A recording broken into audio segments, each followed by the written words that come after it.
Hello, everyone, and welcome to our flagship event, Fast Tracking Finance, which is being hosted as part of the Hub Live at Climate Week NYC. I'm Amy Davidson, Executive Director of the Climate Group North America, and I'm delighted to be your host today. The recent IPCC report made clear that time is running short to limit global warming to no more than 1.5 degrees Celsius, as we can see from the impacts of climate change all around us. But we can do this, and we must, and we know what the solutions are. The role of investors in finance will be crucial for the U.S. to successfully transition our economy to net zero by 2050. Starting today, finance and investment must shift quickly to support climate-aligned sectors, businesses, and infrastructure. And we must work collaboratively to rapidly scale climate finance and accelerate the sustainable models that we know are working today. What the broader financial community does now, i.e. where and how capital is deployed in the short term, will determine the quality of our lives and the lives we leave for our children and our grandchildren. With that, we have an exciting agenda for you today, with speakers joining us from across the finance sector to help us examine what is needed to mobilize finance now. So let's get started. I'm delighted to kick off this event by moderating our keynote conversation, The State of the Market, a Critical Moment for Leaders to Invest in a Better Future. And I'm joined by two guests who really need no introductions. Tom Steyer, who's the co-founder of a recently launched initiative, Galvanize Climate Solutions, and Fiona Reynolds, CEO of Principles for Responsible Investment. We'll have a conversation on the state of the market, the wider leadership context, and what needs to happen now. So Tom, Fiona, thank you for joining me today. It's a pleasure to be with you, Amy. Super. I'm going to start with the same question for each of you, which is kind of big and meaty. And I'll start with you, Tom. So we can feel that there's a shift in the market happening right now, but what really, in your opinion, is your view that's happening, sort of the current state of finance and investment for climate action? And then what do you think needs to happen now to accelerate climate smart financing in line with the urgency of the climate crisis? Well, Amy, as you said, the goal here is to accelerate the transition to a clean energy economy. And let's put in perspective what has to happen. The world is emitting about 42 gigatons of carbon dioxide every year. And on that basis, we have less than 8 years before we use up our full carbon budget if we're going to stay below 1.5 degrees Celsius, less than 8 years. So in order for that not to happen, we need to bring a massive amount of money to this problem. The first word is massive. It's estimated that it will take $4 trillion a year invested into climate solutions every year for the next 30 years for us to rebuild the world in a healthy way. And right now we're spending about $800 billion. So there's a $3 trillion spread between what we're doing and what needs to happen. So the first word is massive money. The second word is comprehensive money, because we need money going in to entrepreneurship, to venture capital, to expansion capital, all the way to project finance around the world. So this massive, comprehensive. The third word is collaborative, because yes, the private sector has to show up here in a huge way, but it's going to be collaborative because everybody has to pull together. This is a society-wide problem, a global problem. So yes, we need the private sector, but we also need NGOs. We need the multilateral development banks. We need governments all pulling together into this massive program. And lastly, this needs to be fast. As you said at the outset, Amy, this is not something that has to happen. It is something that has to happen very soon. Winning slowly here is the same as losing. So we really need to have a society-wide problem very quickly, coming in comprehensively around the world and in a collaborative fashion. Fantastic. Thank you. And Fiona, same question to you. Well, I agree with everything that Tom said, of course, but we're only less than 40 days out from COP26. I do think that in the period since the summit was meant to be held in 2020, really the sense of urgency behind the need for rapid action on climate change has only really grown and intensified within the investment community. That's a good thing. Of course, only a few weeks ago, we saw the IPCC report come out. And, you know, it was what the UN Secretary General called a code red for humanity. And I think for the investment community, there was really three key takeaways from the report, you know, that human-induced climate change is indisputable, that climate change is affecting every region of our planet and therefore every part of our investments globally, and that strong, rapid reductions in greenhouse gas emissions are needed to curb emissions. I think the other thing in the report is that the Secretary General called for the end to new coal plants and to new fossil fuel exploration and development, and for governments, investors and business to pour all their efforts into a low carbon future. So I would say that although a growing proportion of the world's investors have really voiced their support and developed responses to the Paris Agreement, any analysis really shows that we have to move further faster and collaboratively, as Tom said. So while 5 years ago, we would have really been thrilled to see all the 2050 net zero commitments that we are today from investors and corporates and others, now we really need to see investors and corporates setting meaningful short-term goals that support their 2030 or 2050 targets. As I keep saying, we can't just wake up in 2049 and decide we need to get started to meet our 2050 goals. We need to see those commitments turn to action and real targets. And investors, that means they need to actually change the way they invest, and that includes their current investments, but it's also investing in climate solutions. What are the technologies that will need to power the industries of tomorrow, and how are we going to be there to invest in those? So business as usual and investing as usual is not just going to cut it, it's not going to get us there to net zero, and that's really the change that we need to see. It's happening, but we need it to happen more rapidly. And Fiona, then what are some of your members actually doing now? I know there've been a couple initiatives announced recently, but what's really happening on the ground that they're doing that's actually, that you can say is leading to that change? Yeah, so, well, for the investment community, you know, all eyes are on COP26. The investment community wants Glasgow to be a real success. I think the COP presidency has been really clear that non-state actors, including finance, won't just be a sideshow, but really be central to Glasgow. So we're involved with many initiatives. If I just point out one, because I think it's one of the most important, we created with our sister organisation UNEP-FI the Net Zero Asset Owner Alliance, which represents, I think, the boldest action to date by some of the world's largest asset owners to decarbonise the economy. So at this stage, there's over 50 of the world's largest asset owners. They represent more than 7 trillion in assets under management. And they've all committed to transitioning their investment portfolios by 2050. But crucially, they're setting 2025 targets. A number already have, and they're published, and the rest are going to be published prior to COP26. You have to report annually about this progress. And then every 5 years, in line with the Paris Agreement, there is a 5-year ratchet. So you have to increase your commitments as investors. And it's bringing together strong collective action. We've already put out a number of thought leadership pieces with clear positions on blended finance, on carbon pricing, on coal finance. And in addition, we've really been trying to focus also on the social aspects of climate change. I think that investors just can't just put things in compartments and take away the climate action from the social impacts, because they're inherently linked. So we've spent a lot of time in adding into the initiatives that we had, talk about stranded workers, about the just transition, and how investors engage with corporates and think about these things within their investments. Because, you know, we strongly believe that if you don't bring people along in the transition to net zero emissions, we're not going to succeed. And that, you know, the workers of the world can't be the ones in the fossil fuel sectors that are left behind paying the price for climate change. So we have to think about the economic issues, the investment issues, but the social issues as well. Yeah, no, absolutely.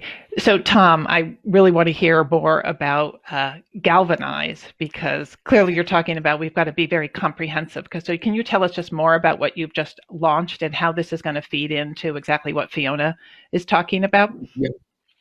Well, it does fit exactly into what Fiona just was talking about, because there's an old saying in investing: strategy is easy, but execution is hard.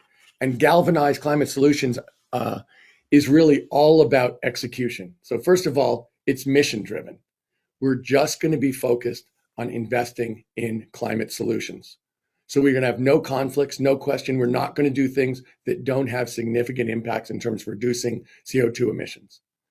Second of all, we really need to see progress across the board in investing.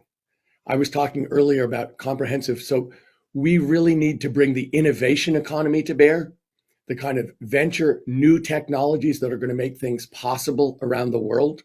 But we also have to have project finance around the world so that we build no more coal plants. And so this is designed to be both mission driven, comprehensive, and really to do something that we're calling movement capitalism, which is to bring the best part of capitalism, the entrepreneurship, the innovation, the competitive drive, and marry that to activism, to organizing. It's going to be really important, exactly as Fiona said, that we get this done in a collaborative fashion, but also with justice at its base. When we're looking forward to COP, when we're looking forward to any kind of governmental action in the United States, the idea of environmental justice and global justice is something that has to be taken into consideration in all investment decisions, as well as all political decisions. So it means this is going to be a new way of thinking about capitalism, where we're not only measuring returns, but we're also measuring impact in terms of what we get done. And where, in fact, it's not only good for the planet, it's going to be good for business. And we think that organizing business across the board to get behind this is something that has to be actively pursued and is going to be very important. And that's really why we call it movement capitalism, because it's designed to bring capitalism to solve the generational crisis for our globe. So we just have time for one last question. So what is the one or two most urgent actions that must happen to give us confidence that we can cut greenhouse gas emissions in half by 2030? Well, look, the playbook for solving this problem has always been clean up electricity generation, electrify everything, get much more efficient about energy use. So the first thing is clean up electricity generation. That means in developed countries like the United States, we need to replace the fossil fuel plants. That's something that is on the table right now in front of the Congress of the United States. But if we're going to cut our emissions by half, we need to reduce our electricity emissions by 80% this decade. Around the world, it means as the rest of the world electrifies, it's really important that that be clean electricity generation. And that's based on finance, it's based on technology, but it's absolutely critical in the developing world that those new plants be clean. If we do that, if we clean up electricity generation around the world in this decade, it sets us up next decade to have again our emissions. And that's exactly the program we need to be on. And if we miss this, it makes the second step much, much, much more difficult. Yeah. And Fiona, just quickly, because I know we're right out of time already. Yeah, so building on what Tom said, I think we need a real commitment to phase out and eventually end fossil fuel use, and we need to phase out subsidies to the fossil fuel industry, and we need to end, the action that's happening by the anti-climate lobby that is lobbying against action, because I believe that they've undermined every step of progress on climate change, and it needs to be addressed. Fantastic. Well, I have to thank both of you. This was terrific conversation. Great way to start our event. Really appreciate it. And thank you for your leadership. Thanks very much. Thank you, Amy. Thanks, Amy. Thanks, Tom. Thanks, Fiona.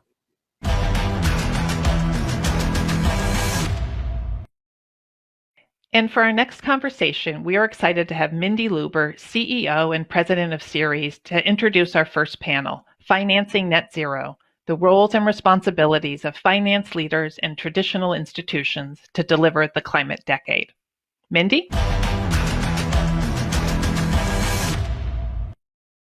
Amy, thank you. That was a great start. So let me kick in right now on what I think is a great and impressive group of panelists and a panel discussion.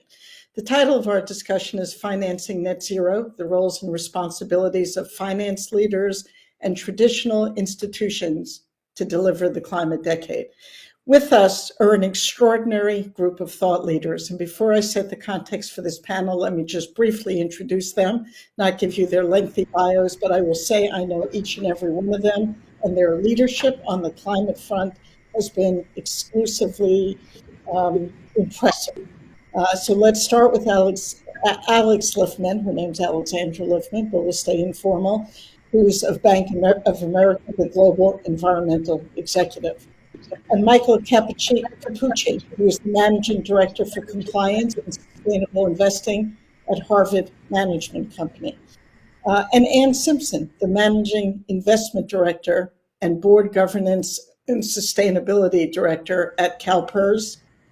And then Jason Stora, the CEO of Aviva Canada. Let me say, as I jump in and set the context, these are different institutions. They're large pension funds, they're university investment management funds, insurance companies, but each person has delivered in clear and compelling ways to date. And I have no doubt as we lead into the next decade of addressing climate, these will be the leaders who are making a difference. So let me quickly set the stage here and then we'll jump in. The recent data that we're seeing, and we can cite IPCC reports in this report, I'd rather actually cite the recent experiences we're seeing, from floods to hurricanes to forest fires. Every morning when we wake up and every night when we go to bed on the evening news, we are seeing the horrors of horrors. Much, if not all of that, related to climate change. That is the need. That is why we're talking about the need to urgently reduce greenhouse gas emissions. We know the time is now. This is not something that's going to happen. It's here. We know we can't delay. We know the cost of inaction is evident across all regions of the globe. The wildfires, the heavy rainfall, the flooding, the melting of the polar ice sheet, those are only going to worsen. They're not getting better on their own. And what we also know is that leadership will be imperative in the move to a net zero carbon emissions. We know now that there is no perfect road or formula, but there is a way to a net zero future, but there isn't a way without changing financial services and without the leadership of the private sector, of insurance companies, of banks, of investment firms, of pension funds. And that's what this panel is about. We have a need for urgent leadership. We've got great people on this panel. How do we move the finance, the investor, the insurance sector to support the necessary global shift to a net zero future? And what are the actions needed for the financial system to accelerate investments toward a net zero economy? Sounds simple, of course it's not, but we've got some of the great thinkers who could speak to this. So let me ask each of our panelists. Each of you are different from a different part of the financial spectrum. What can you and what are you doing to make change, to showcase true leadership? What actions are you taking and what ambitions do you have for moving forward? And let me start with the A's. Let me go to Alex Liffman.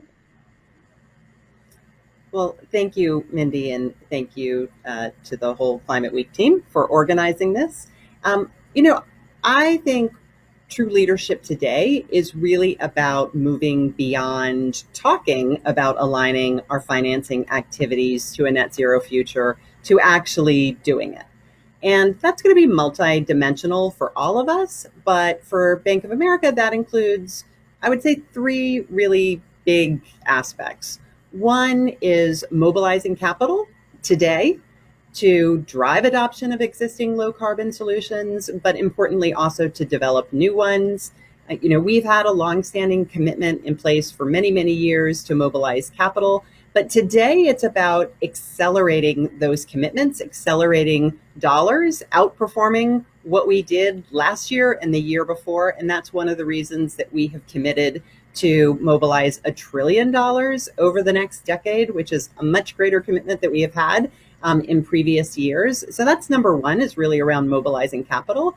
Number two is really about being clear about the emissions that are coming from our financing activity and what our plan is to reduce those emissions working with our clients. And that's work that is underway right now. But importantly, that is work in which we have set very specific near-term expectations through our own net zero commitment and through our participation in collaborations like the Net Zero Banking Alliance, like the Partnership for Carbon Accounting. And these are commitments that are not, expressed in years, but really expressed in a matter of months.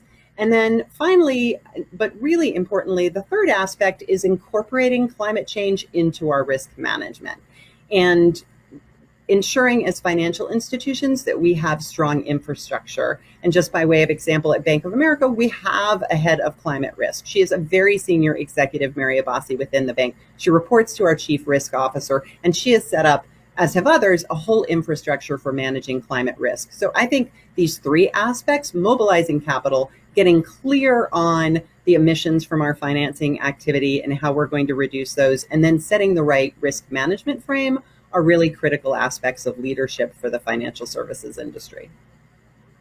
Thanks, Alex. And let me warn you, I'm going to warn everybody of follow-up questions and hardly a warning. It'd be great to hear more about what that $1 trillion would be going to, number one, and what you are doing with your clients. As you say, you can't solve all the problem within the four walls of Bank of America. It is about your clients. It's great that you are working with them.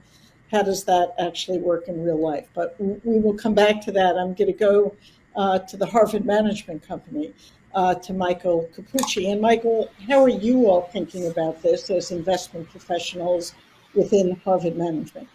Thank you, Mindy. So our one client, Harvard University, made the commitment to net zero by 2050 on our behalf last year in 2020.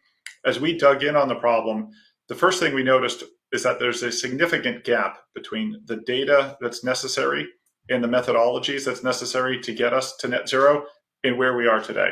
So we've spent the last 18 months speaking with really anybody we can. That includes external managers, peers in the asset owner world, data providers, anybody who's interested in the topic of net zero. We've also contributed to industry working groups and spoken on panels like this to try to get the word out and promote awareness and encourage others to join us on this path to net zero. So as you just mentioned, it's not something that any one asset owner or asset manager or even corporation can do on their own. It's going to require a collective effort. Great, Michael. And I'm going to come back to you and ask you, are we getting closer to that collective effort? That we've got all kinds of parties here, but are we getting closer to being able to get to that net zero? We've got acronyms, we've got groupings, but how do we get there? And maybe this group alone on this call is part of that engine. Let me go to another driver of change, certainly an enormous engine in change, and that is Ann Simpson from Calpers. How are you approaching this, and what are the key steps that Calpers is taking? Thanks very much, Mindy. Lovely to be here. The issue of climate change couldn't be more urgent and pressing for a fiduciary like Calpers. As you all know, we're one of the largest asset owners in the world, and we're investing on behalf of 2 million people. And as I see the smoke from the wildfires in California drifting across my garden, I know the people battling those flames are Calpers members. They're the firefighters, the first responders. So when we're thinking about protecting our members, this question of risk isn't something that's theoretical or far away. It's here, right now, as Fatboy Slim would say. And we need to be scaling up action in response. So the way that Calpers has approached this is really as a fundamental part of our fiduciary duty to not just protect our members' assets from risks, but also to be rewarded for the risks that we take and grow the fund over the very long term. So that's the context in which we're looking at climate change. And we've identified climate change as one of the top 3 risks that our whole pension fund system faces. So what do we do about that? We can either sit and worry or think if there's somewhere to hide from this risk. No. Can we diversify away from this risk? No. It's a systemic risk. We've got to go into problem-solving mode. So there's three things that we see the investment community being able to do. And the asset owners obviously are the fiduciaries at the top of the investment chain. So it's our responsibility to make sure that investment managers, data providers, the financial services industry is in service to this cause of sustainability. So the first thing we need to do, and I think it was touched on by Alex earlier, is advocacy. The voice of the financial markets on regulation and policy is critical, not just in our own right, but also it's important for wider society and for the wider economy. And there's two things that we need immediately that can be done and need to be full force on the agenda for COP26. Markets work first when there's information that enables markets to price risk and opportunity. And right now, as has been said, we have a blizzard of competing acronyms and we don't have clear signals. So the good work of the TCFD is being examined both at the SEC, also by IFRS. Investors really need to put their shoulder to the wheel and make sure this risk reporting happens. So number one, markets need information. Number two, markets work efficiently when incentives are aligned. For that reason, we need to price externalities. Right now, carbon and its friends that cause global warming get a free ride. We need to price carbon. And also, we need to remove subsidies for the fossil fuel industry, because this is giving a false read on risk and returns for the markets. There are other things in the regulatory agenda, but I think for investors, if we got that, it would actually mobilize capital at a scale we've not yet seen. The second thing that investors have a responsibility to do is behave like owners, not raiders, not traders in the market, but behave like owners of corporations. What does that mean? It means stewardship. It means proxy voting. And the work that's been done to bring major companies to making net zero commitments by 2050 to align compensation, and of course, the ultimate prize here will be to ensure that boards of directors are climate competent. So the work that shareholders did supporting Engine 1 in the bid to replace directors at Exxon is a sign of things to come. We see that voting power also starting to filter through, not just with shareowner proposals, but I'm sure there will be in future years votes on audit committee members and auditors to make sure that the financials tie in with the climate change ambition. So that's engagement.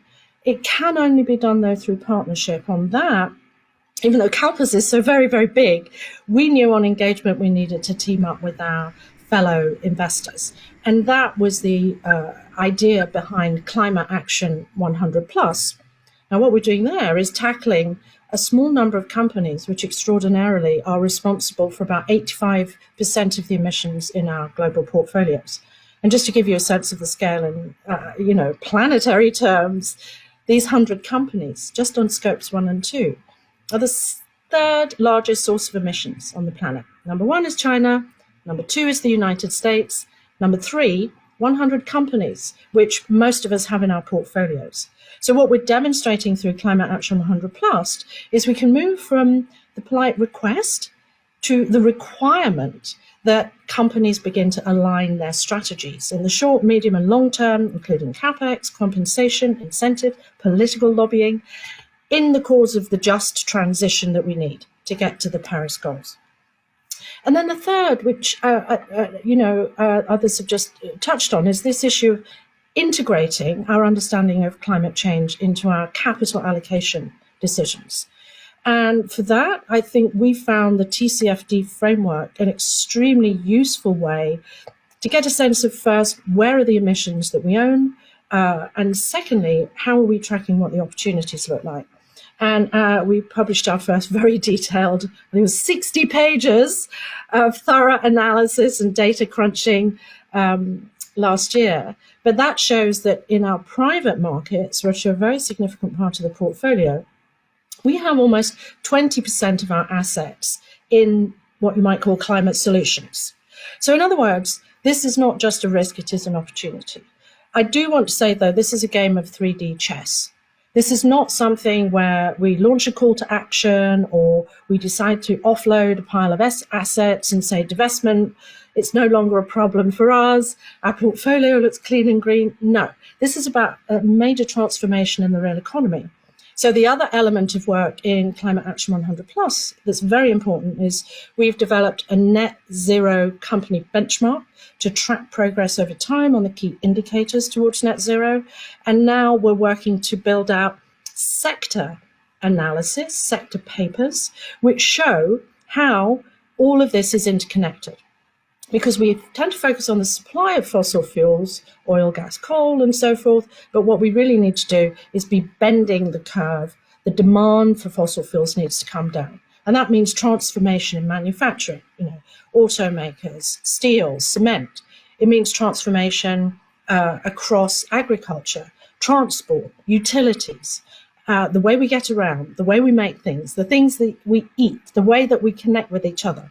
So we have this opportunity to really bring the economy to a stage of inclusion and sustainability, which we haven't had in recent years. So finance has a role to play, but we need government in the lead. We need civil society to drive demand. So again, how we spend our money, how we vote, what we eat, all of this is going to make a difference on the demand side of the transition.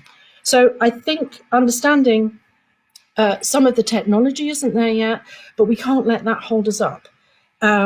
We've got to accept that this, as the Americans famously quote Kennedy, this is a moonshot. Come on, NASA, we're getting to the moon. We don't know how to do it. Well, we're going to have to work it out. So the English would say necessity is the mother of invention. And all the recent work, Mindy, that you've just cited, the mother of invention is necessity, and that need is here right now. Thanks. Great. I'm going to come back to all of you and ask you, we're going to narrow down what are the three most important things that have to happen in the coming year, building on what you've done, because it is urgent, it is necessary.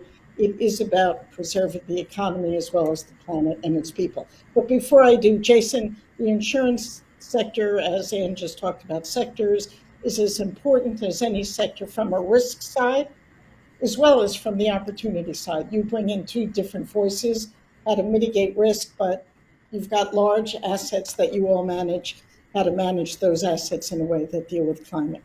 Over to you, Jason. Thanks, Mindy. Earlier this year, actually, Aviva announced its commitment to become a net zero carbon insurer by 2040. And actually, I believe that's the most demanding, the most ambitious target that any of the major insurance companies around the world have announced.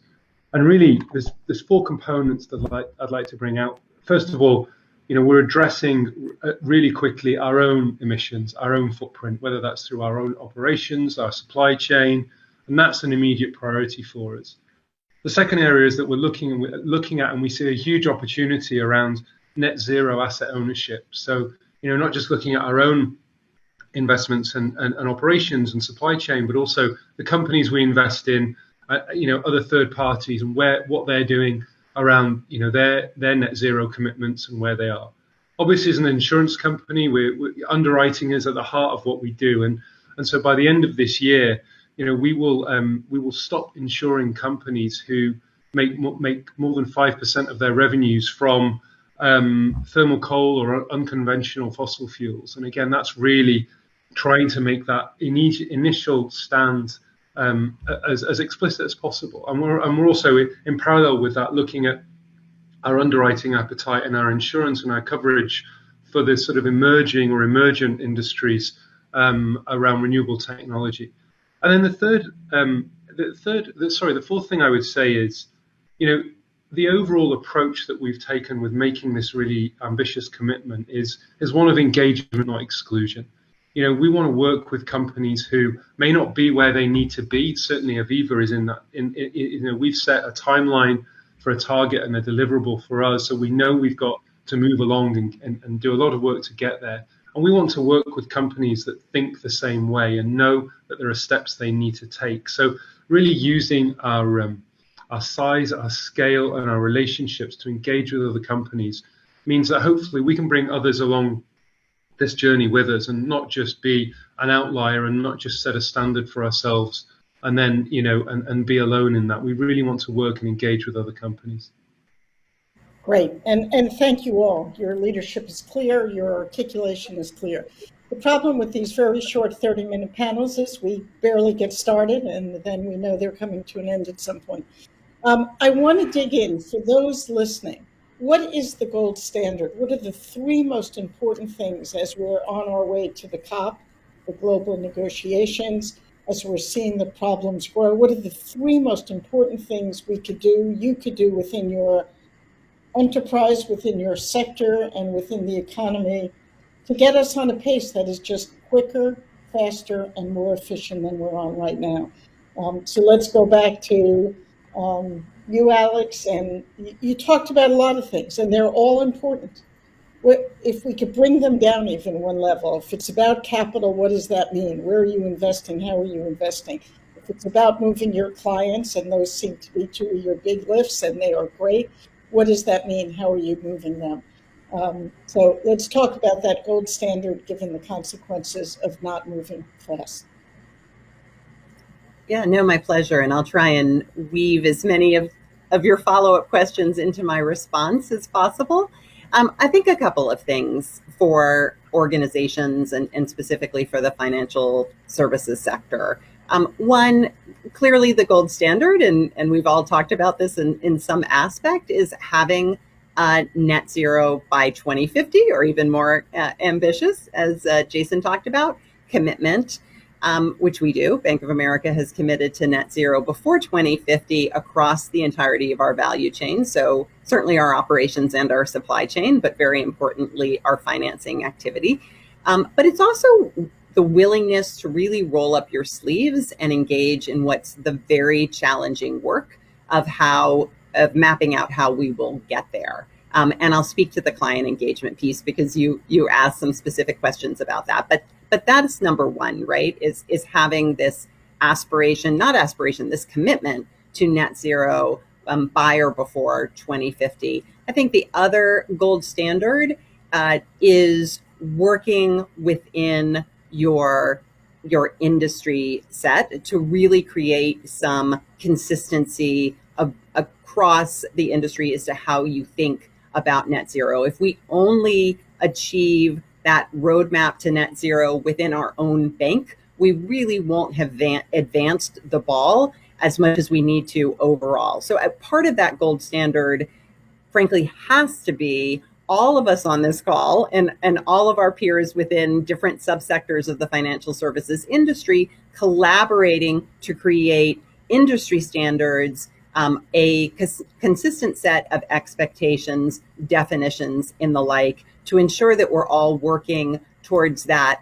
final aim of getting to net zero. And that leads me to the third part of the equation, and you asked a lot about this and others spoke about this, is how critical client engagement or company engagement is going to be in this process. Our ability to understand our financed emissions. I think it was Michael earlier who talked about the importance of data, but really understanding our financed emissions, having better client and portfolio level emissions data, really understanding scenarios and pathways and being able to forecast. All of that informs and really enhances our discussions with clients. It enables us to have much more specific conversations with our clients about their decarbonization strategies, their progress, opportunities, and challenges, which is critically important because then we can align our dollars, our financing heft to those specific opportunities and challenges. And we're absolutely doing that today with our $1 trillion commitment. You asked for specifics. I mean, we look at it on a number of different axes, if you will. And I think it was Anne who referred to a 3D chess game. It's probably even more than 3D, right? It's so multidimensional. But many of those axes are, how do we scale dollars? And how do we do that through innovative new products like green bonds, like sustainability linked, lending and other types of products? But then also, how do we work to de-risk and create, through government partnership and other partnership with other types of financing institutions, create concessionary finance pools to really work on scaling emerging technologies or scaling technologies going to emerging economies. And that's a lot of what we have focused on within our client engagement, right? In the first frame, ensuring that we've got the right sort of data and understanding to work alongside our clients with some specificity to really understand what their roadmap is for decarbonization and be able to target our financing to those opportunities. And then on the other side of the equation, the opportunity side of the equation, driving innovation in financing and driving scale in financing to really accelerate existing technologies, but importantly, get to those technologies that will be the critical technologies to decarbonize certain sectors. So that's really where we have been focused across all of our activities today. Great. Thank you. And there is real progress. Michael, over to you for some quick, most important next 2 or 3 steps that you're going to take at Harvard Management to build on what you've done. And we've got to just move a little bit quicker, but nevertheless, key issues that Harvard Management is ready to add to your tools that you've taken on. Sure. So I'm happy to give you 3 things that we're focused on. I apologize. I don't think any of them are new to the discussion that we've been having, but they do touch on common themes I think all of us have mentioned. So the first one is investing in the clean transition. First and foremost, we are an investment firm, and the biggest contribution we can make is through our investment activities. Harvard Management Company has started the process of building a portfolio of funds that are investing in the green economy. We've made a commitment recently to the Engine, a technology accelerator in the Boston area, and we're looking for other great opportunities to invest in the new economy. This second thing that we hope we can do is set a pathway to net zero. It's one thing making the commitment, but it is something completely different, figuring out the journey and how you get there. It is not obvious, perhaps, but it's very unlikely that we either individually as a endowment fund or collectively as a nation will get to net zero on a linear path. In order to build out the capacity that we need to eventually get to net zero, that is going to require some short-term emissions. So, for example, it's very likely that rail will have a significant role to play in a green economy. But in order to do that, you have to build train engines. You have to build the steel or manufacture the steel for the rail lines. All of that requires some short-term emissions. So does currently manufacturing solar panels and wind turbines. So we need to understand what is required to get us to net zero, and also understand that it's not going to be a straight path to get there. And then the third thing I'll mention, and this is something that I think all of us have touched on, is we need collaboration. So we're collaborating with Ceres, CDP, TCFD, PRI, too many acronyms to name them all, but we're going to need everybody doing as much as we possibly can. We need the leaders to lead, and we need the laggers to get on board. And the only way we're going to do that is by mobilizing the collective effort of everybody in both the public and the private sectors. Beautiful. Thank you. We've got 1 minute for each of our final colleagues. Ann Simpson, 3 most important things moving forward. Thank you. I'm smiling at the term the gold standard, because of course the gold standard no longer exists. So we need to build the green gold standard. So what does that mean? Number 1, have a climate change strategy for risk and return across your total portfolio. That's all asset classes, all debt instruments, internally and externally managed funds. It's very tough to do. We all go about it with some humility, but that's the one thing you have to do. It's not something for one little bit of the portfolio or one little strategy. It's the full Monty. So that's number 1. Number 2, think about all the tools in your toolbox. Engage, vote, advocate, and that is through partnership, has just been said. the advice here is, the old saying, if you want to go fast, go alone. If you want to go far, go together. So understanding that partnership is critical to this is the second point. And then the third is understand what the barriers are. Now, we talk about the technology barriers, but I'd like to talk about the social and the political barriers. If we don't focus on the impact of the transition on vulnerable communities, communities of color, indigenous peoples, workers employed in the current industries, and work out how to have a just transition, we will not continue to have the confidence and support of civil society, and that will filter through into fragmenting political will. So if we don't pay attention to the human capital dimension of this work, as well as the financial capital and the natural capital, those three forms of capital that are vital to sustainability, this won't work. So join Climate Action 100 Plus. It's an open invitation if you're not already involved, because we're working on all of these things in a very practical way. Thank you. And Jason, take us over the finish line. What more can you do from your powerful sector? Three things. First of all, set hard and transparent targets that you're going to hold yourself accountable to and allow others to hold you accountable to. The second is invest and underwrite. In the case of Aviva, invest and underwrite with intent, right? Take hard actions around, new programs, new investments, new underwriting appetite, risk appetite, as well as walking away from some of those legacy investments and underwriting decisions that perhaps, we made and others made historically. And then the third is work with like-minded companies. We have, Aviva has signed up recently as part of the UN Net Zero, Insurance Alliance. We're working with 6 of our global competitors, to develop an approach and align around a methodology for net zero underwriting. So we've got to work together on this. No one company is going to be able to make all of the difference on their own. And I think finding like-minded partners is really important. Great, terrific. Folks, thank you. You really are what is leadership within the finance sector, from moving capital to voting proxies, to looking at risk and addressing it, to calling for mandatory disclosure and transparency. It is a package. Your commitment to collaboration with each other and beyond is crucial, and your calls for public policy and regulation, since we cannot do it alone, will be instrumental and essential. So you give me hope.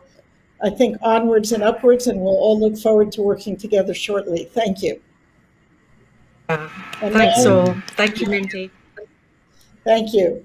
And now I've got the privilege and honor to turn this over to Suze McCormick, a hero within the legal sector on climate and other risks. And I'm sure we'll all look forward to hearing what Suze has to say. Thank you all, and have a great Climate Week.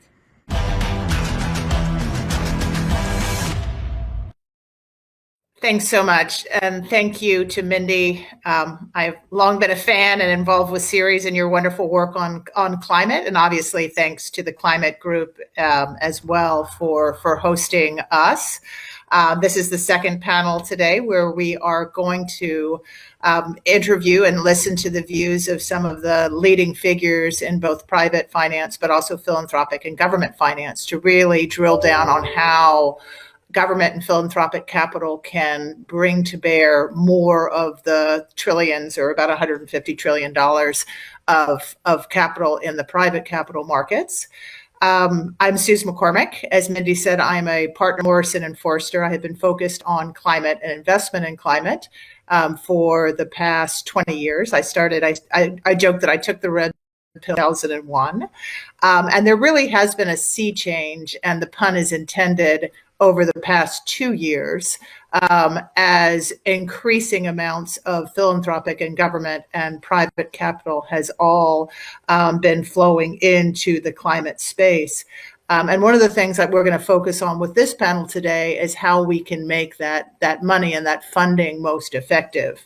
The example that I give is about approximately $7 billion has been invested in oceans over the past 20 years. However, oceans themselves have gotten, markedly worse. Ocean warming, acidification, deoxinization, ice sheet and glacial mass loss, permafrost degradation. I mean, there's rarely been a worse return on capital, particularly philanthropic capital.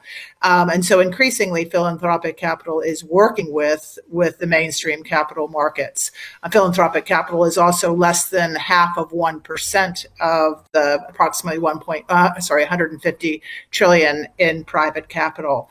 And there's also government money that is increasingly funding climate and climate finance and changes. And so today we're going to focus on how the government sector, being a key player, can coordinate and combine with private capital to affect change really in reducing emissions and also climate mitigation.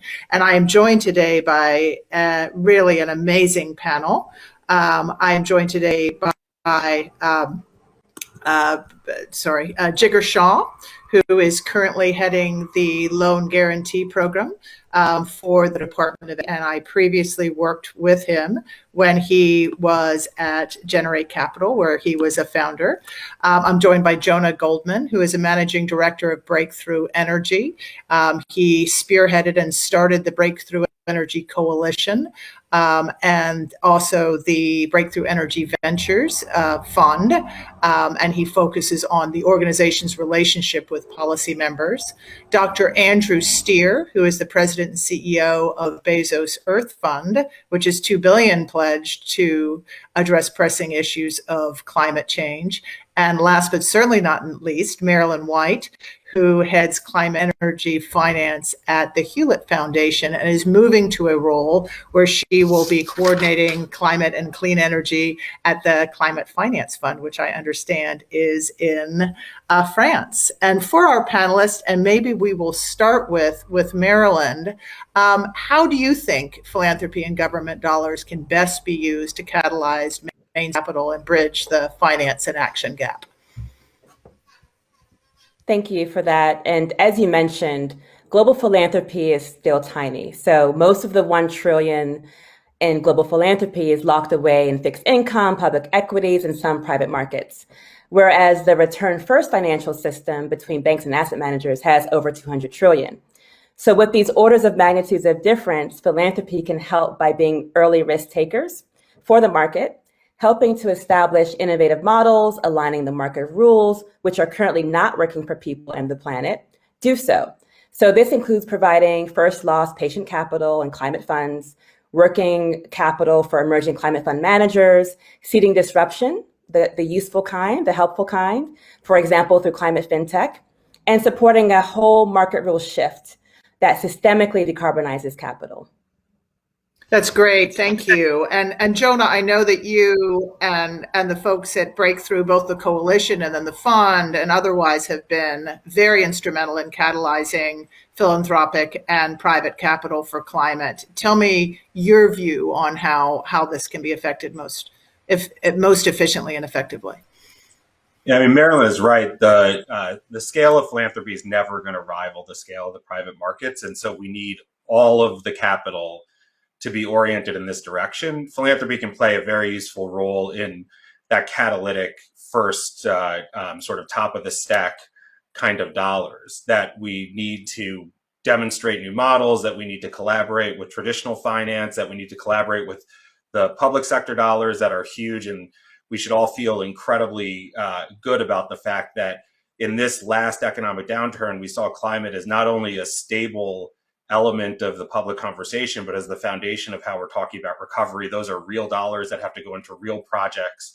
Ultimately, we have to realize that climate requires us to reinvent the entirety of the foundation for the modern lifestyle. And just the energy economy is $5 trillion a year. So unless we're bringing the traditional market players along, we're in trouble. But hopefully, we're seeing now is a real movement towards that. Not only because philanthropy has been helpful in setting these models, but also because there's all of the constituency of traditional finance are now talking about climate as a necessary element to to this transition. We're talking board members and investors and customers and employees, and finance tends to respond to those pressures. Yeah, as I mentioned in my intro, I mean, if you have philanthropic capital, which is way less than 0.5%, there's just there are not enough dollars there to really affect the change that we need. Andrew, I'd love to turn to you because you relatively new entrant on the philanthropic side, obviously with some criticism of initial grants that were to large NGOs, which may or may not have had as much of a positive impact on the climate. Tell us a little bit about your role in steering philanthropic capital really to where it can have the greatest impact on climate. Well, thanks, Susan, and thanks to the Climate Group. We value what you do in Climate Week hugely. It's a really, really important time each year. So thank you for all you're doing. Susan, when you introduced me, you said it was a $2 billion fund. There actually is a $2 billion fund that's being run by Amazon. But this is Jeff Bezos' own funding, and he put 10 billion in. And he put 10 billion in to be spent this decade. Now, why did he do that? He did it because this is the decisive decade. But has been said already so well, $10 billion is a lot of money, but it's a small amount of money when it comes to addressing the problem. So it has to be all about leverage. And the question today is not, is there a shortage of money? There is enough money. The problem is it's going to the wrong place. And it's going to the wrong place for one of two reasons. One reason is that there are bad government policies or weak regulations. So one of the roles of the philanthropy is to quickly, boldly engage, could be with political activism, could be with technical analytical work, could be with remote sensing and data. But in order to change, if you like, what is bad into something that's good. So if there are massive subsidies for fossil fuel, the role of philanthropy is to help overcome those. But there's a second reason why money is not going to the right place. And that's because the technologies, whilst their costs are declining, the green technologies, they haven't quite declined enough. So that's a second role for philanthropy. And that means you have to engage in helping them to manage risk, sometimes to actually subsidize, and you have to help them make markets. And in all of these areas, what we do at the Bezos Earth Fund is we identify the very best institutions that can help remove blocks. So for example, when you say went to big greens, well, that's because big green organizations like EDF and WRI have the capacity to work with 100 technology companies to use satellite remote sensing. In that case, that was right. Today, we announced a whole new set of grants to work with climate justice groups. Why? Because they are very good at working on the front line. So you have to adjust what you do according to what kind of blocks you're trying to remove and how you're trying to move the momentum so that change becomes irresistible and unstoppable.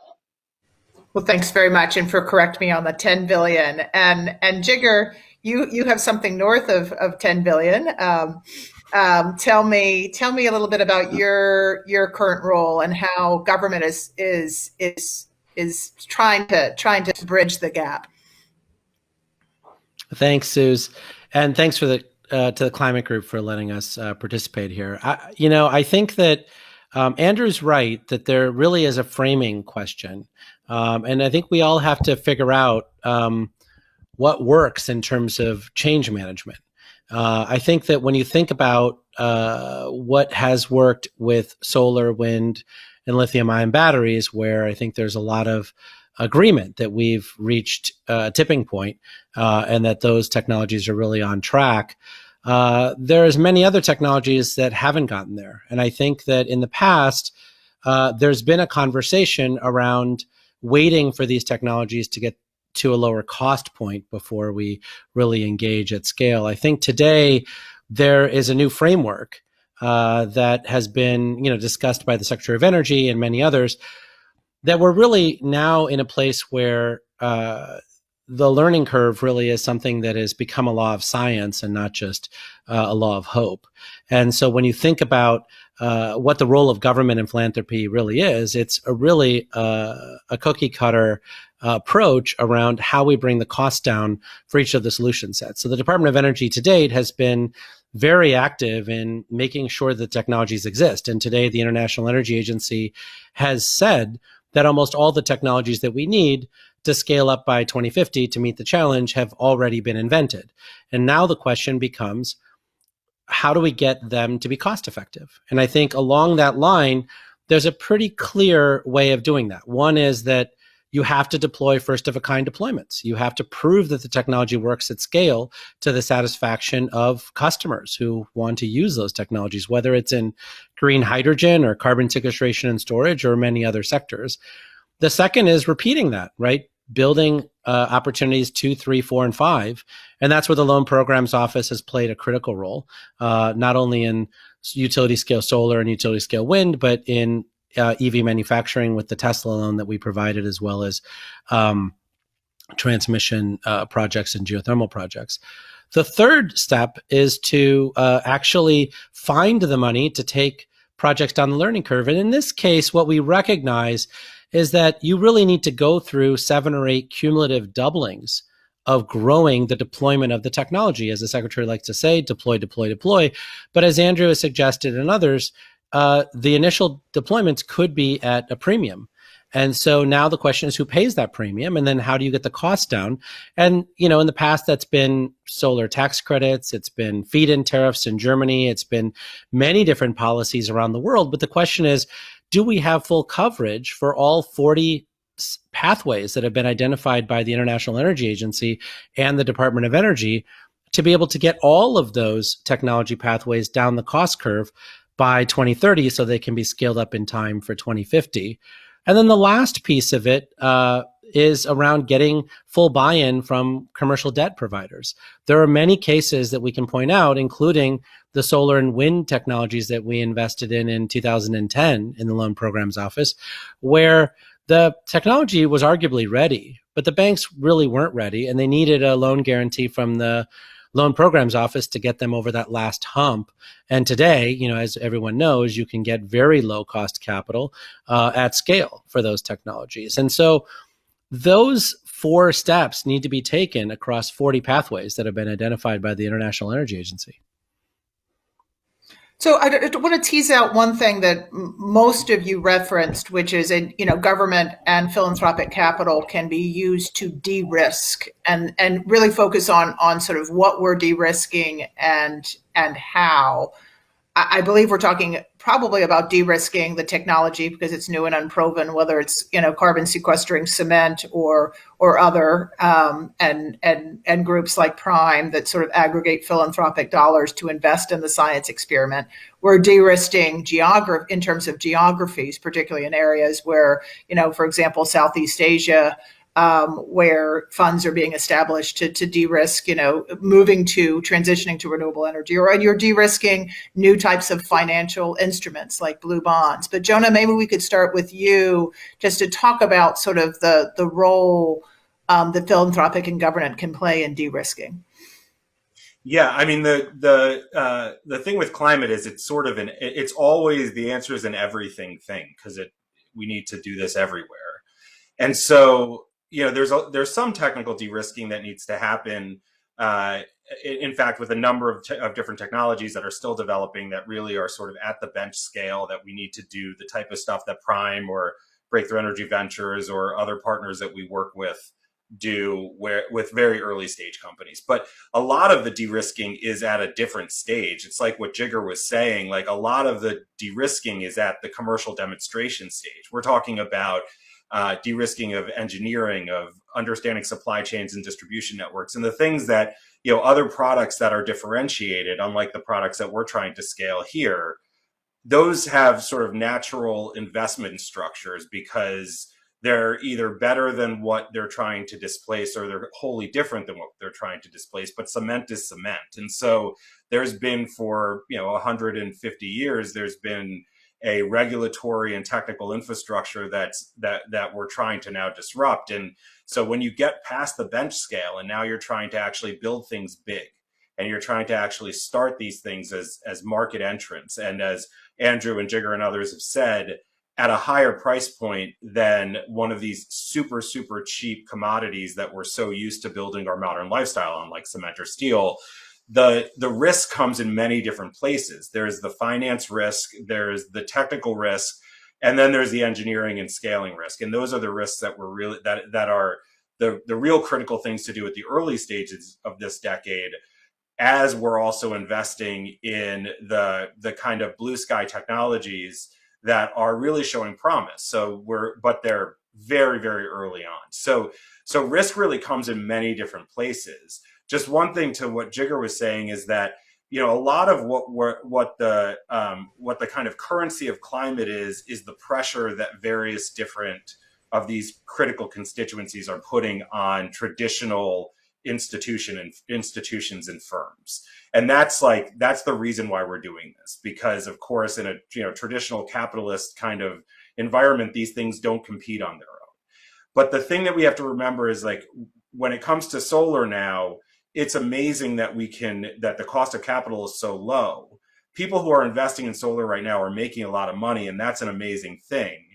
We should be giving credit to the people who are investing in the higher risk things that have higher risk to their return profiles, and then trying to scale up the money making stuff like wind and solar and lithium ions by removing all of the kind of regulatory barriers that are still preventing those things from not only getting the investments that they get today, but 6 to 10 times the investment that they should be getting to scale up to the levels that we need.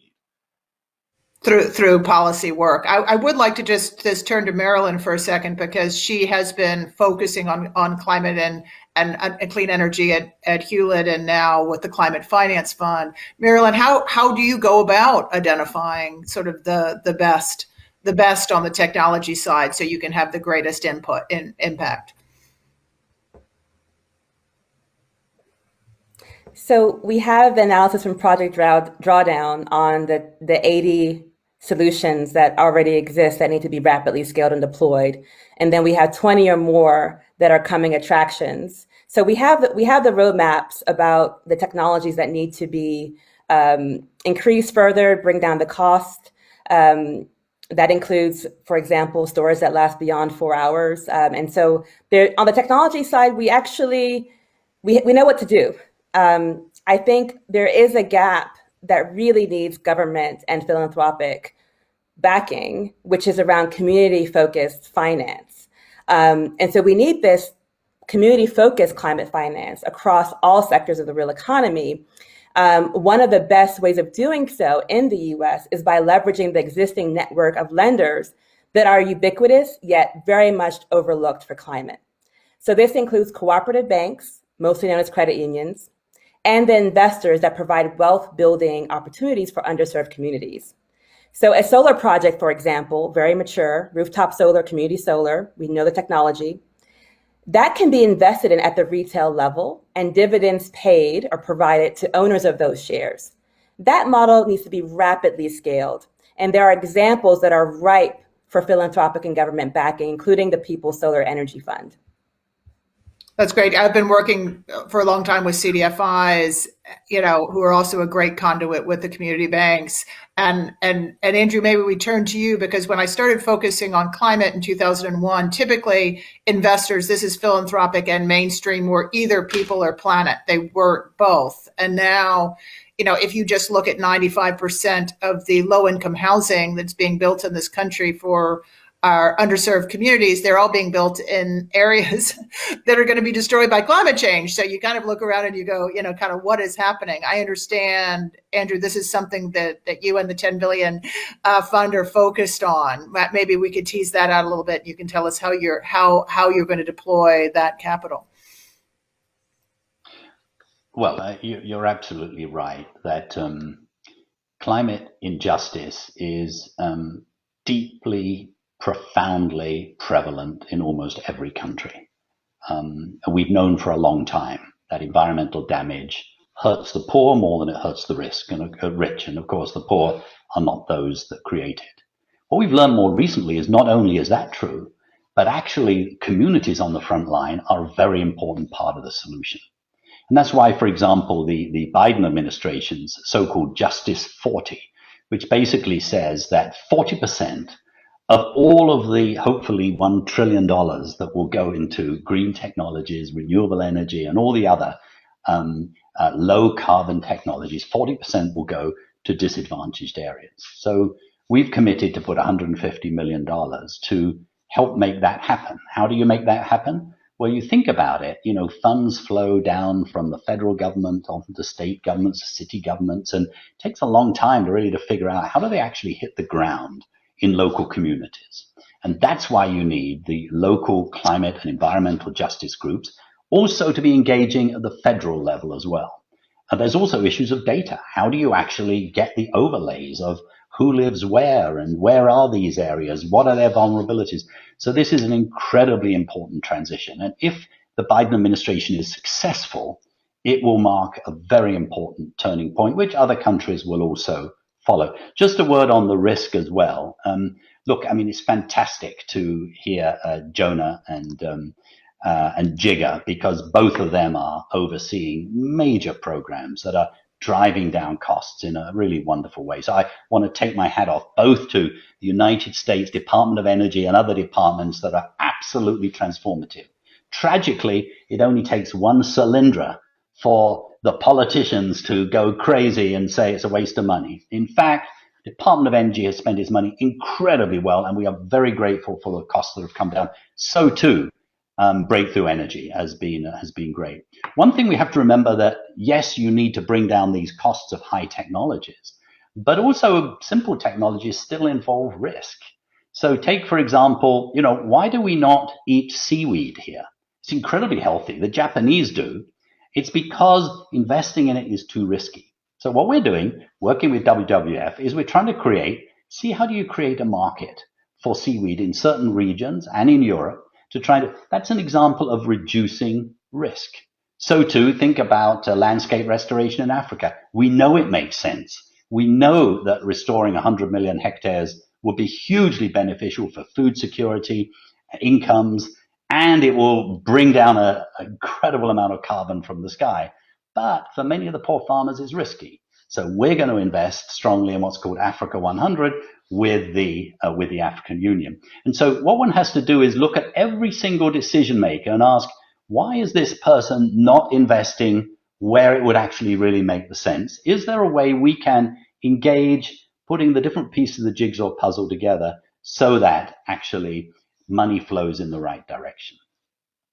Thank you, Andrew. And Jigger, I now have two questions for you that I'm teasing out. First, Jonah says policy has to change so people can get real returns on their investments, particularly in renewable and battery storage. Is that going to happen under the Biden administration? Number one. Number two, Marilyn raised it, and then Andrew focused on it.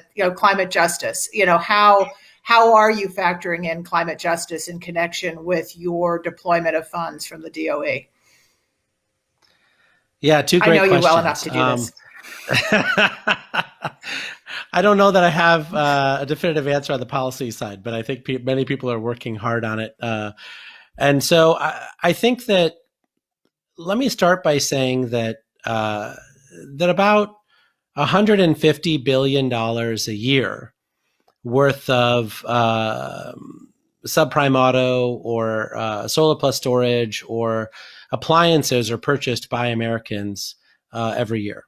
And about half of that goes to low moderate income communities.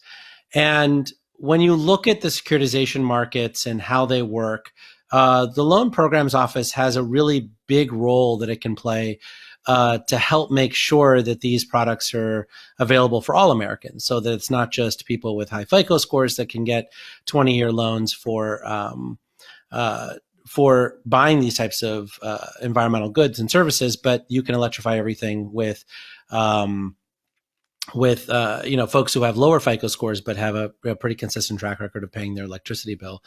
I think the other bigger thing is that we're starting to realize that demand flexibility, in particular, could get paid tremendous amounts of money, as FERC Order 2222 shows that energy efficiency needs to start being viewed at an equal footing to electricity generation, and that will be fully implemented by 2 independent system operators this year, and then the rest of the country hopefully in the next 3 years.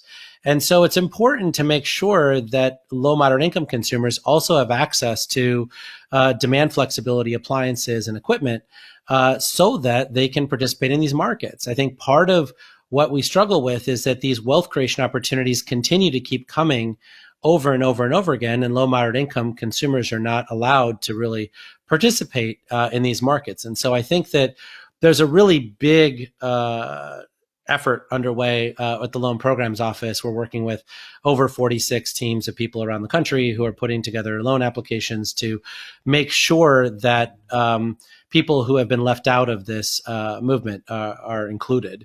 The other thing I would say on the policy side, though, is when you think about the framework of, let's call it $100 billion of commercial deployment, which is generally needed to reach the 7 or 8 cumulative doublings of experience that allows us to get from our current cost point to full cost effectiveness, that does get paid for through policy. Right. And so whether it's grant funding, a demonstration grant funding that the Department of Energy provides for unit number 1 at commercial scale, or whether it's the Loan Programs Office that does, numbers 2, 3, 4, and 5, or whether it's solar tax credits and wind tax credits that we've used in the past to scale up those technologies, or whether it's government buying programs, right? I mean, the president has been very clear about the fact that the United States procures 20% of everything in the United States. And so using its procurement to strategically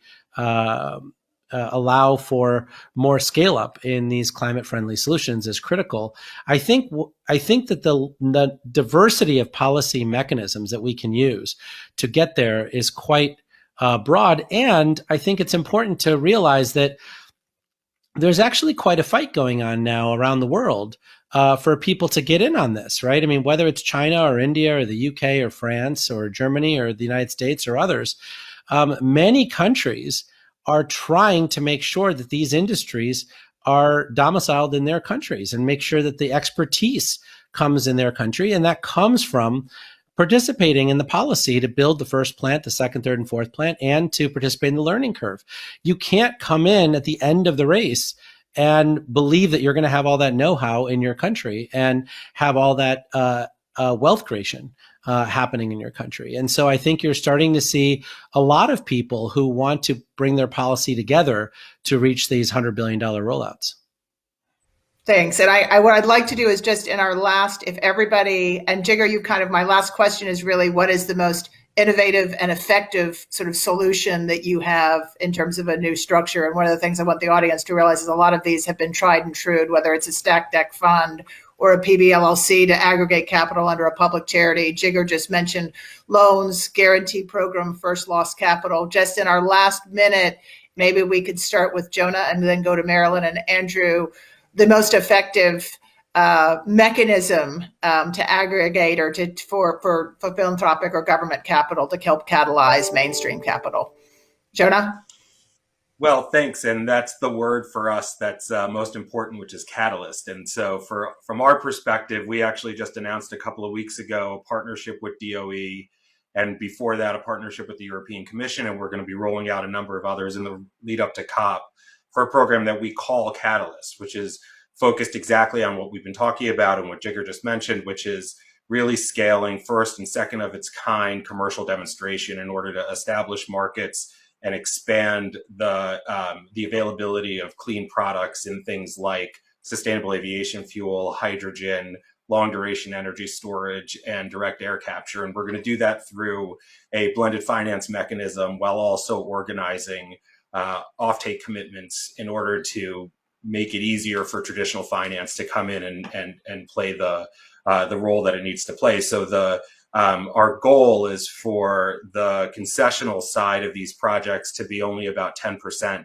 of the ultimate project costs. And we've already announced, as I said, $500 million commitment with the European Commission on their side and $500 million on ours. And we've also announced $1.5 billion intention in the US to work with DOE, including LPO and some of these other demonstration funding partners in order to catalyze 10x or 15x of those dollars in private sector investments in communities that will build these first of the kind. And just as Jigger said, those are communities that are going to get instant jobs through construction. They're long-term jobs because these are long-lived infrastructure projects. And then ultimately, they're knowledge-sharing jobs, because if you do this right, the rest of the world is going to want this type of, or going to need to have this type of installation. So from our perspective, that's the most innovative way to bring together technology, finance, and policy. Great. Marilyn? So I'm going to answer the question a bit differently, slightly different question. And so part of the policies that need to be enacted, in addition to what the EPA is in charge of and what the DOE is in charge of, is what the financial sector, financial regulators are in charge of, including the OCC, the SEC, the Federal Reserve, the FDIC, the NCUA, Treasury, et cetera. And so part of that mandate is to have all companies, large private, over 100 million and more, and publicly listed companies, financial or non-financial, measure, disclose, and reduce their emissions, the emissions of their loans and investments. And so with that disclosure, with those reduction targets, it's important to keep in mind that having a climate impact is not just about the supply chain of the real economy company, it's also about where you're keeping your deposits, so who you're banking with, and your retirement benefits, how you're providing employees with carbon-friendly or climate-friendly, fossil fuel-free options. And so I think that whether you are a philanthropic fund, or you're the government, the TSP, or any other kind of firm or organization that provides retirement funds, that is critical to ensuring that the financial system moves towards decarbonization, moves capital away from climate-causing industries into climate solutions. So don't forget that putting deposits and bank accounts with climate-friendly fossil fuel banks matters, and also where retirement assets are invested, having the default options be fossil fuel-free also matters. Thanks, Marilyn. I think we will go finally, if it's okay, we'll let Andrew have the last word. Well, look, so many opportunities, and I think Marilyn, Jigger, and Jonah have given some terrific ones. Let me pick one of many. As we head towards net zero, thousands of companies, banks, financial institutions will be thinking about how to compensate for their remaining carbon. We can expect hundreds of billions of dollars if done right. Currently, it's not being done right. Risks are too high. We can't monitor, we can't measure well enough. So what's the role of philanthropy or government? It is to come in and help reduce that risk. So for example, the Bezos Earth Fund is spending $60 million so that 3 years from today, at a 10 meter by 10 meter level, we will be able to see not only land use change, trees falling, but trees growing back. We will be able to measure, thanks to artificial intelligence, we'll be able to measure the carbon flux down to 1/20th of a hectare. Why does that matter? Well, it matters quite a lot if you're interested in voluntary carbon markets, because you will know whether or not you are achieving what you want to get.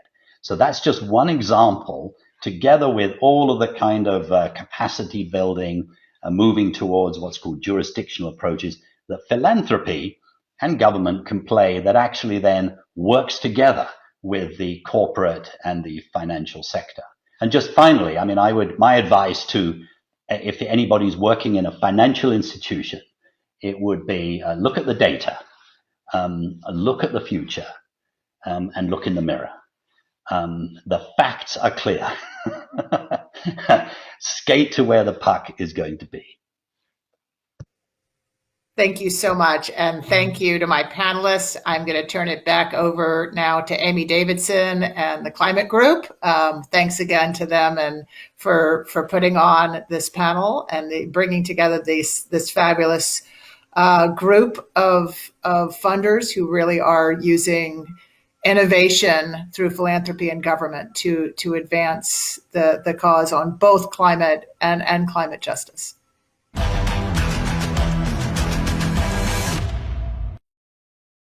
Thank you, Suze, for that fascinating conversation, and thank you, Mindy, and thank you, Tom and Fiona. A key theme we certainly heard was that no one can do this alone, not the public sector, not the private sector, not philanthropy. We need radical collaboration. And thank you to our remarkable speakers and to our audience for attending the event today. We hope it was informative, and we hope you enjoy the rest of Climate Week. Thank you.